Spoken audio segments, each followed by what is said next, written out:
Si la semaine dernière nous avons insisté sur la divinité de Jésus, nous découvrons cette semaine la véritable humanité du Seigneur. Jésus a connu les lois de la gestation humaine, il a été cet embryon, ce fœtus dans le sein de sa maman. Faut-il rappeler ce que Tertullien disait déjà au IIe siècle? C'est un homme déjà, ce qui doit devenir un homme. Jésus a sanctifié aussi l'état des enfants à naître en demeurant 9 mois dans le sein de sa mère, la Vierge Marie.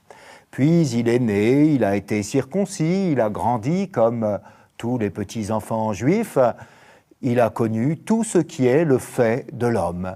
Il est soumis à ses parents, il connaît la faim, la fatigue, la soif, il connaît les joies humaines, le triomphe, les noces villageoises, il connaît aussi les détresses humaines, les épreuves, les souffrances, l'angoisse. Il a tout connu ce qui est le fait de l'homme. Comme dit l'Épître aux Hébreux, il a été homme en tout, à l'exception du péché. Voilà un Dieu bien étrange tout de même, un Dieu bien humain, vraiment Dieu et vraiment homme. C'est ce qui ressort des Saintes Écritures. C'est ce que l'Église confessera, nous le verrons la semaine prochaine, au Concile de Chalcédoine. C'est ainsi qu'on doit comprendre ce verset dense, simple et magnifique du prologue de Saint Jean. Le Verbe s'est fait chair. Le Fils de Dieu s'est fait homme, de sorte que le même Jésus est de nature divine et de nature humaine. En lui est scellée l'union indéfectible de Dieu et de l'humanité. Comprenons bien que Jésus n'est pas un demi-dieu et une demi-portion d'homme. Il est pleinement Dieu et pleinement homme. Parce que lui, qui était de condition divine, n'a pas retenu jalousement le rang qui l'égalait à Dieu, mais il s'anéantit, prenant condition de serviteur et devenant semblable aux hommes. Pour être chrétien, il faut tenir bien serré ce paradoxe de Jésus pleinement Dieu et pleinement homme. Laissez-moi vous lire un petit texte de saint Éphrem de Syrie qui dit cela magnifiquement. « S'il n'était pas homme, demande saint Éphrem, à quoi bon l'intermédiaire de Marie? Et si tel n'était pas Dieu, qui Gabriel appelait-il Seigneur? S'il n'était pas homme, qui était couché dans la crèche?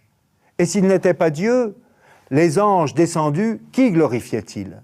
S'il n'était pas homme, qui était enveloppé dans les langes? Et s'il n'était pas Dieu, qui les bergers adoraient-ils? S'il n'était pas chair, qui Joseph circoncit-il? Et s'il n'était pas Dieu, en l'honneur de qui l'étoile courait-elle dans le ciel? S'il n'était pas homme, à qui Marie donnait-elle le sein? Et s'il n'était pas Dieu, à qui les mages offrirent-ils des cadeaux? Voilà, il y en a des pages et des pages, vous avez le texte dans votre dossier. Les chrétiens n'ont pas mis leur foi en des concepts, des théories, des idées, mais en un être de chair et de sang qui un jour a dit « maman », ce qu'aucune idéologie n'a jamais fait. C'est souvent à l'occasion des homélies de Noël que les pères de l'Église méditent le mystère de l'incarnation. Ils mettent en avant l'admirable échange, ô admirabile commercium, l'admirable échange entre Dieu et nous, si bien résumé par la phrase de saint Athanase, « Dieu s'est fait homme pour que nous devenions Dieu ». En effet, Dieu n'avait pas en lui de quoi mourir, et nous n'avions pas en nous de quoi vivre. Il a pris de nous de quoi mourir, à savoir une chair passible, et nous avons pris de lui de quoi vivre, à savoir notre participation à sa vie divine. Nôtre était sa mort, sienne sera notre vie. Dès lors, les pères se plaisent à faire jouer des paradoxes vertigineux à l'infini. Lui, l'Éternel, il entre dans le temps. Lui, l'invisible, il se fait voir. Lui, le créateur de l'homme, il se fait homme.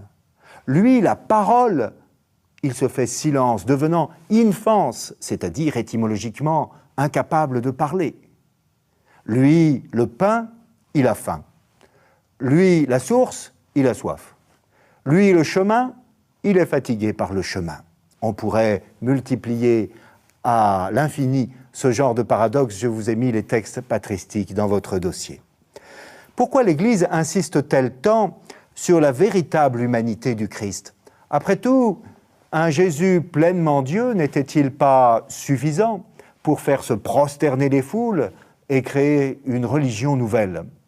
La reconnaissance de la divinité de Jésus ne suffisait-elle pas à asseoir l'autorité de l'Église?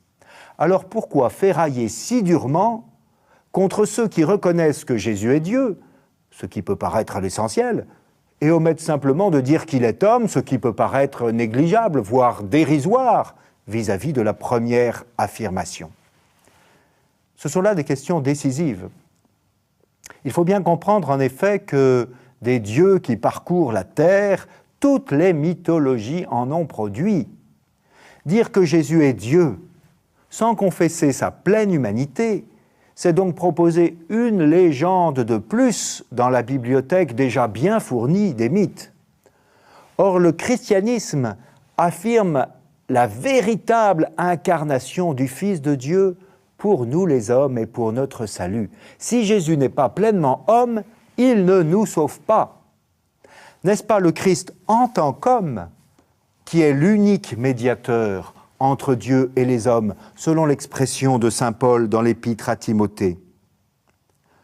En effet, il n'y a qu'un seul Dieu, il n'y a aussi qu'un seul médiateur entre Dieu et les hommes, un homme, le Christ Jésus, qui s'est donné lui-même en rançon pour tous.